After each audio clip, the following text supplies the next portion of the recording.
టీవీకి స్వాగతం. రాష్ట్రంలో 4 లక్షల ఓట్లు వచ్చి ఉంటే ప్రభుత్వం మనదే ఉండేదని మాజీ మంత్రి హరీష్ రావు సంచలన వ్యాఖ్యలు చేశారు. సిద్దిపేట జిల్లాలో కొండ మల్లయ్య గార్డెన్స్ లో బీఆర్ఎస్ కృతజ్ఞత సభలో మాట్లాడిన హరీష్ రావు ఏ ఎన్నికల్లో మొత్తం మనకు 1% మాత్రమే ఓట్లు తక్కువగా వచ్చాయని, మనల్ని ప్రజలు పూర్తిగా తిరస్కరించలేదు, 39 స్థానాల్లో గెలిచామని చెప్పారు. చరిత్రలో దక్షిణ భారతదేశంలో మూడోసారి ఏ ప్రభుత్వం రాలేదని అన్నారు హరీష్. మన పార్టీకి దళిత బంధు, బీసీ బంధుతో పాటు గృహలక్ష్మి పథకాలు ఇబ్బంది పెట్టాయని కార్యకర్తలు చెబుతున్నారని అన్నారు. మన పథకాల ప్రచారం చేయడంలో విఫలమయ్యామని అన్నారు. కాంగ్రెస్ అధికారంలోకి వచ్చిన మర్నాడే 2 లక్షల రుణమాఫీ చేస్తామని హామీ ఇచ్చారని అన్నారు. నేటికి కూడా రుణమాఫీ ఊసేలేదని ఆగ్రహం వ్యక్తం చేశారు. కాంగ్రెస్ అధికారంలోకి వస్తే రైతు బంధు డబ్బులు 15,000 పెంచుతామని చెప్పి ఎన్నికల ముందు డబ్బులు పడకుండా ఆపేశారని అన్నారు. మంత్రి కోమటిరెడ్డి వెంకటరెడ్డి రైతు బంధు డబ్బులు పడలేదు అన్నోళ్లను చెప్పుతో కొట్టమని అన్నారు. ఇదేం పద్ధతి? కాంగ్రెస్ నాయకులు అహంకారంతో మాట్లాడుతున్నారని ఆగ్రహం వ్యక్తం చేశారు హరీష్ రావు.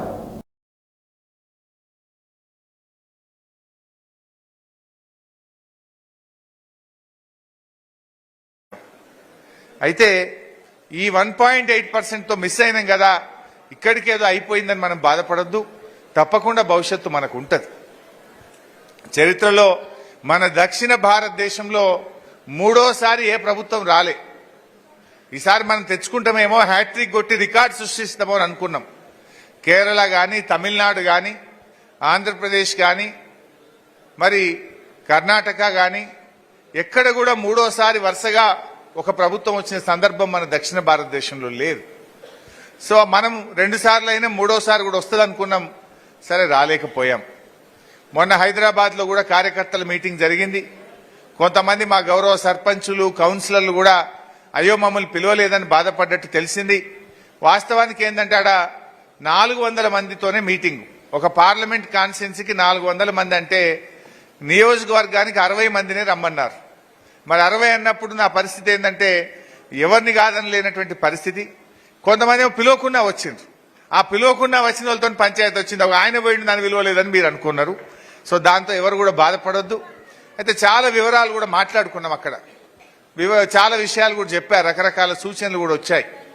మనకు ఈ బంధులు కొంత ఇబ్బంది పెట్టినాయి. దళిత బంధు, బీసీ బంధు మన పార్టీకి నష్టం చేసిందని కొంతమంది కార్యకర్తలు చెప్పారు. హౌసింగ్ ప్రోగ్రామ్ను ఇంకా కొంత ముందు స్టార్ట్ చేసి ఉండే, అది దాని విషయంలో కొంత నష్టం జరిగిందని చెప్పారు. ఇంకిట్లా రకరకాల మంచి సూచనలు వచ్చినాయి. మనము పనులు బాగా చేసినాం, అంత ఆన్లైన్ చేసినాం. ఓట్లకు పోయే వరకు నువ్వు ఇచ్చినావా, గవర్నమెంట్ ఇచ్చింది పో అంటారు వాళ్ళు. అది కార్యకర్త యొక్క, ఉద్యమకారుడి యొక్క కొంత గౌరవం పెంచేది ఉండే. 5 లక్షల రైతు బీమా వస్తే చక్కగా పోయి బ్యాంకులో పడ్డది. ఆ ఇచ్చిన పేరు మనది లేదు. వాళ్ళు కాంగ్రెస్ ఉత్త దరఖాస్తుకే పెద్ద వాళ్ళు పదవి లేని కార్యకర్తలు కూడా వచ్చి ఆడ నిలబడు పెద్ద సినిమా చూపిస్తున్నారు. మనం 5 లక్షలు చెక్ ఇస్తే కూడా కనీసం చెప్పుకోలేదు. అది చక్కగా పోయి బ్యాంకుల పడుడు, ఫోన్లు మోగుడు. రైతు బంధు 16,000 కోట్లు ఏడాదికి ఇస్తే అది కార్యకర్తకు తెలియదు, ఎవరికి తెలియదు. సీదా ఆడ కట్టుకొత్తుడు, ఇక్కడ బ్యాంకుల పడుడు, ఫోన్లు మోగుడు. అంటే మనం చేసింది కూడా కొంత చెప్పుకోలేకపోయినాం. అది కార్యకర్తల ద్వారా జరిగేదే. అదే కార్యకర్తలు రేపు ఓట్లప్పుడు అన్నా నేను నీకు రైతు బంధు ఇప్పియలేదా, నీకు రైతు బీమా ఇప్పియలేదా, నేను సీఎంఆర్ఎఫ్ ఇప్పియలేదా అని స్వతంత్రంగా మన ప్రభుత్వానికి మేలు చేసేవాళ్ళు. మనం అది చేసుకోలేకపోయినామని కూడా కొంతమంది కార్యకర్తలు చెప్పారు. సరే, మనకేమో కష్టపడి తెచ్చుకున్న తెలంగాణ, పోరాటాలు చేసి తెచ్చుకున్న తెలంగాణ, ప్రజల ఆకాంక్షలు నెరవేర్చాలని తనలాడి తొందరగా పనుల మీద దృష్టి పెట్టినాం కొద్దిగా. నిజంగా తెలంగాణ రాకముందు కరెంట్ ఏంది, ఇవాళ కరెంట్ ఏంది? తెలంగాణ రాకముందు మంచినీళ్ళేంది, ఇవాళ ఈ రాష్ట్రంలో మంచినీళ్ళేంది? ఆనాడు సాగునీరేంది, ఇవాళ సాగునీరేంది?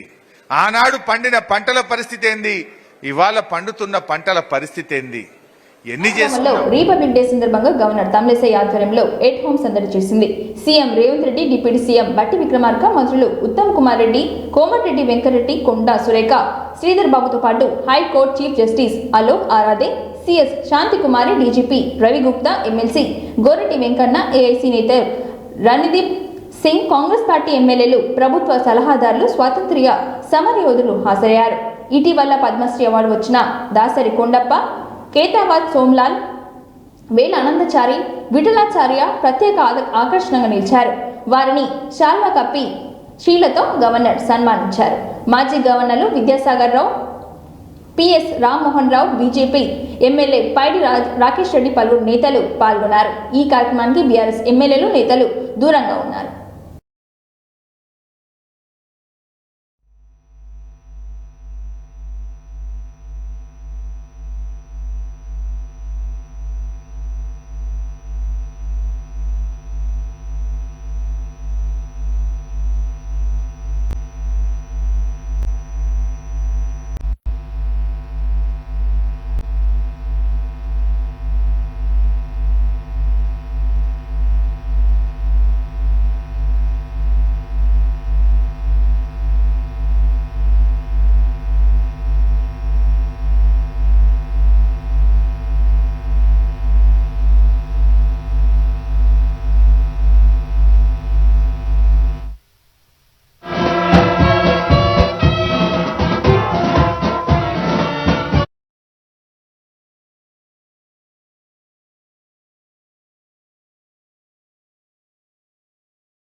రిపబ్లిక్ డే వేడుకలను పురస్కరించుకొని శుక్రవారం ఢిల్లీలో రాష్ట్రపతి భవన్లో president Draupadi Murmu at home ను ఏర్పాటు చేశారు.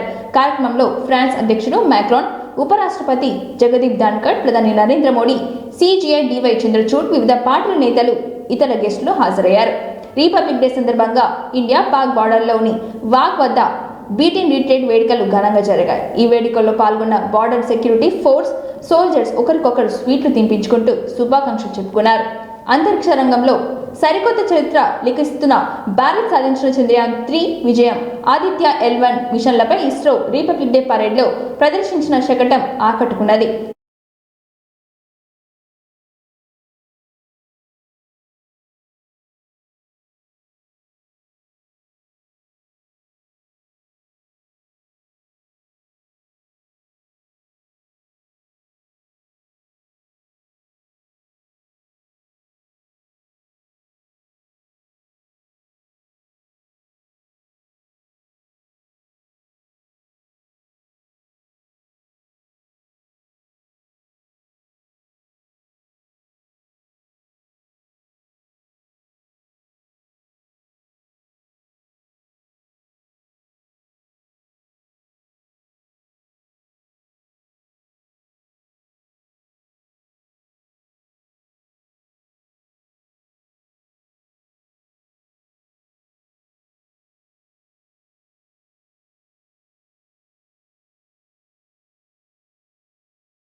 కురుక్షేత్ర యుద్ధానికి సిద్ధమైన పాండవ సైన్యం భీమిలిలో కనిపిస్తుందని, ఇక్కడ పాండవ సైన్యం ఉంటే ప్రత్యర్థుల దగ్గర కౌరవ సైన్యం ఉందని అన్నారు సీఎం జగన్. తాను పద్మ వ్యూహంలో చిక్కుకునే అభిమన్యుడిని కాదని అర్జునుడని చెప్పారు. తనకు ఇంతమంది కృష్ణుడి రూపంలో అండగా ఉన్నారని చెప్పారు. మనందరికీ టార్గెట్ 175కి 175 సీట్లు రావాలని కోరారు. భీమిలిలోని సింగివెల్స్లో సీఎం జగన్ ఎన్నికల శంఖారావం పూరించారు. సిద్ధం పేరుతో ఎన్నికల రణరంలోకి దూసుకుపోతుందని వైసీపీ ఉత్తరాంధ్ర నుంచి ఎన్నికల శంఖారావం పూరించారు జగన్. సభకు ఉత్తరాంధ్రలోని 34 అసెంబ్లీ నియోజకవర్గాల నుంచి వైసీపీ కార్యకర్తలు వచ్చారు. మరో 25 ఏళ్లు మన సంక్షేమ అభివృద్ధి పాలన కొనసాగించాలని 56 నెలలలో చిత్తశుద్ధి సంక్షేమ అభివృద్ధి చూపించామని మేనిఫెస్టోలో ఇచ్చిన హామీలు 99% నెరవేర్చామని చెప్పారు. మోసాన్ని అబద్ధాన్ని తాను నమ్ముకోలేదని, మంచితనాన్ని నమ్ముకున్నానని వివరించారు. మరో 70 రోజుల్లో అబద్ధానికి నిజానికి మధ్య యుద్ధం జరగబోతుందని చెప్పారు.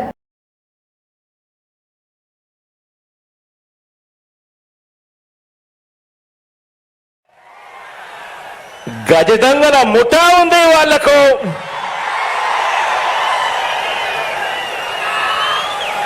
వారి వ్యూహాలలో, వారి కుట్రల్లో, వారి కుతంత్రాలలో, మోసపూరిత వాగ్దానాల్లో, వెన్నుపోట్లు, పొత్తులు, ఎత్తులు, జిత్తుల పద్మవ్యూహం కనిపిస్తా ఉంది అక్కడ. కానీ పద్మవ్యూహంలో చిక్కుకొని వారి బాణాలకు బలైపోవడానికి ఇక్కడ ఉన్నది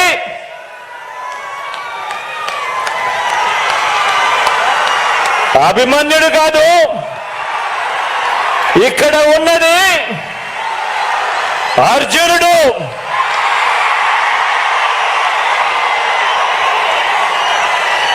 ఆ అర్జునుడికి తోడు ప్రజలు, దేవుడి దయ, ఇక్కడ ఉన్న నా అన్నదమ్ములు, నా అక్క చెల్లెమ్మలందరూ, ఇంతమంది కార్యకర్తలు, ఇంతమంది అన్నదమ్ములు, ఇంతమంది తోడు కృష్ణుడి రూపేణ మీ అర్జునుడికి, మీ బిడ్డకు ఇంతటి అండదండలిస్తా ఉన్న పరిస్థితులు ఇక్కడ ఉన్నాయి. కాబట్టి మీ బిడ్డ భయపడడు, మీ బిడ్డ తునకడు. మీ బిడ్డకు మీ అందరి అండదండలు ఉన్నంత కాలం, ఈ 56 నెలల్లో మనము పేద ప్రజల మీద ప్రేమతో, బాధ్యతతో అమలు చేస్తా ఉన్న ఆ పథకాలు, ఆ స్కీములే మనకు బాణాలు, మనకు వస్త్రాలు. ఈ యుద్ధంలో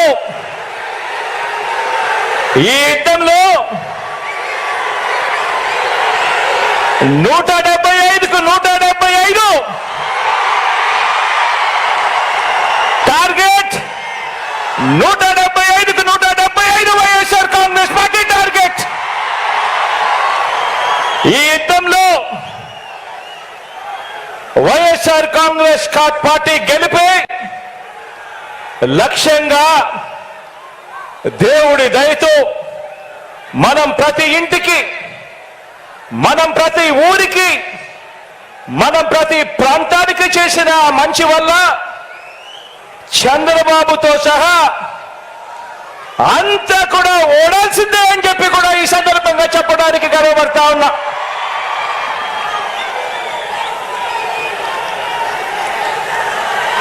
మనకు అంతటి గొప్ప విజయాన్ని అందించే అంశాలేమిటో మీ అందరితో కూడా పంచుకునేందుకు ఇక్కడ ఈ భీముని పట్నంలో ఈరోజు సమావేశమయ్యాం. ఇక్కడ అందరం కూడా ఈ సమావేశం 2024 ఎన్నికల్లో మన పార్టీ జైత్ర యాత్రకు మరో 5 హామీల మేరకు కళ్యాణ లక్ష్మి పథకం కింద కొత్త జెండాకు ₹1,00,000 పాటు తులం బంగారం ఇద్దామని, ఇందుకు సంబంధించిన ప్రతిపాదనలు సిద్ధం చేయాలని సీఎం రేవంత్ రెడ్డి అధికారులను ఆదేశించారు. ఇవాళ సచివాలయంలో బీసీ, మైనార్టీ, ట్రైబల్ వెల్ఫేర్ శాఖల అధికారులతో సమీక్ష నిర్వహించారు. ఈ సందర్భంగా ముఖ్యమంత్రి మాట్లాడుతూ తులం బంగారం ఇవ్వడానికి ఎంత బడ్జెట్ అవసరం ఉంటుందో అంచనాలు రూపొందించాలని చెప్పారు. ప్రతి పార్లమెంట్ సెగ్మెంట్ పరిధిలో బీసీ స్టడీ సర్కిల్ ఏర్పాటు చేద్దామని, ఈ అంశంపై పూర్తి స్థాయిలో స్టడీ చేసి రిపోర్ట్ ఇవ్వాలని ఆదేశించారు. అన్ని రకాల ప్రభుత్వ సంక్షేమ హాస్టళ్ల నిర్వహణ అవసరమైన బడ్జెట్ అంచనాలను సిద్ధం చేయాలని, ఆ మొత్తాన్ని గ్రీన్ ఛానల్ ద్వారా విడుదల చేయాలని ఆదేశించారు.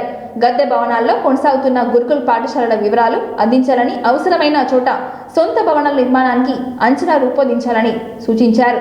సమీక్షలో మంత్రులు సీతక్క, పొన్నం ప్రభాకర్, ప్రభుత్వ సలహాదారులు షబీర్ అలీ తదితరులు పాల్గొన్నారు.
ఖమ్మం జిల్లా మధిర మండలంలోని బయ్యారం గ్రామంలో 20 లక్షల రూపాయలతో నిర్మాణం చేసిన గ్రామ పంచాయతీ కార్యాలయం భవనాన్ని ప్రారంభించారు డిప్యూటీ సీఎం బట్టి విక్రమార్క. గ్రామ సర్పంచ్ గొర్రెముచ్చు ప్రకాశమ్మ, ఎంపీటీసీ జయరాజు, ఉప సర్పంచ్ రమేష్, స్థానిక కాంగ్రెస్ నాయకులు ఘనంగా స్వాగతం పలికారు. బట్టి విక్రమార్క మాట్లాడుతూ 2009 అసెంబ్లీ ఎన్నికల ప్రచారంలో సందర్భంగా బయ్యారం గ్రామ రావడానికి సరిగ్గా రోడ్డు ఉండేది కాదని, మండలంలో ఈ గ్రామ మూలకు విసిరి పారేసినట్లు ఉండేదని చెప్పారు. 2009 అసెంబ్లీ ఎన్నికల ప్రచారంలో సందర్భంగా ఈ గ్రామానికి వచ్చిన నేను ఎమ్మెల్యేగా గెలుస్తానని, ఈ ఊరికి రోడ్లు వేసి తర్వాతే వస్తానని చెప్పి రోడ్లు వేయించిన తర్వాతే వచ్చానని అన్నారు.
జోగులాంబ గద్వాల్ జిల్లా అలంపూర్ గద్వాల్ తాలూకాలో రాష్ట్ర వైద్యారోగ్య శాఖ మంత్రి దామోదర్ రాజనరసింహ పర్యటన చేశారు.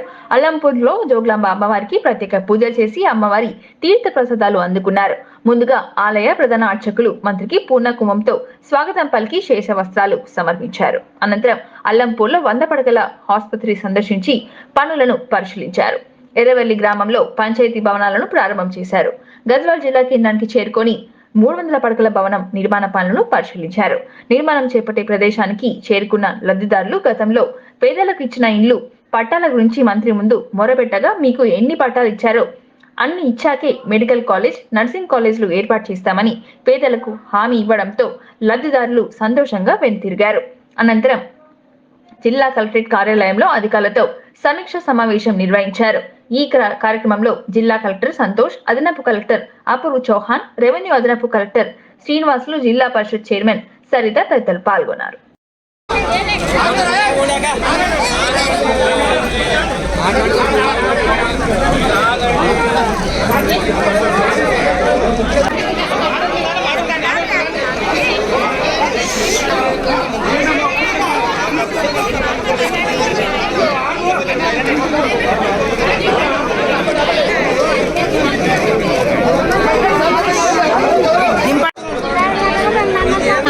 వీళ్ళందరితో మాట్లాడింది ఇప్పుడు ఏదైతే ఉందో దీన్ని ఫైల్ ఇది ఏదైతే సంతకం చేసింది ఫోర్జరీ సంతకము ఇది Revenue is related to land. Land is related to mines. Mines is related to PCB. And all these are related to law and order. So first let the revenue department get the information from every mandal, every village, irrespective of the nature of the land, whether it is a government land or a government land or what property, whatever it is. But ultimately it is connected to the government. It is comes, I think, mostly in the notification. Before the issue of this notification, let us see that every place, mostly land distribution has taken place. జిల్లా కలెక్టరేట్లోని mini conference హాల్లో హన్మకొండ బాలసముద్రంలో నిర్మిస్తున్న కాళోజీ కళాక్షేత్ర పనులపై కూడా అధికారులు నిర్మాణ పనులు చేపడుతున్న agency ప్రతినిధులతో సమీక్ష సమావేశం నిర్వహించారు. ఈ సందర్భంగా కాళోజీ కళాక్షేత్రంలో నిర్మిస్తున్న ఆడిటోరియం, హాల్, ఇతర భవన నిర్మాణం, అందుకు సంబంధించిన ఏర్పాట్లు ఎంతవరకు వచ్చే అంశంతో పాటు గడువులోగా నిర్మాణ పనులు పూర్తి చేయడంపై MLA Nayini Rajender Reddy, collector Sikta Patnaik, greater Warangal municipal corporation commissioner Sheikh Rizwan Basha కూడా అధికారులు ఏజెన్సీ ప్రతినిధులతో సమీక్ష నిర్వహించారు.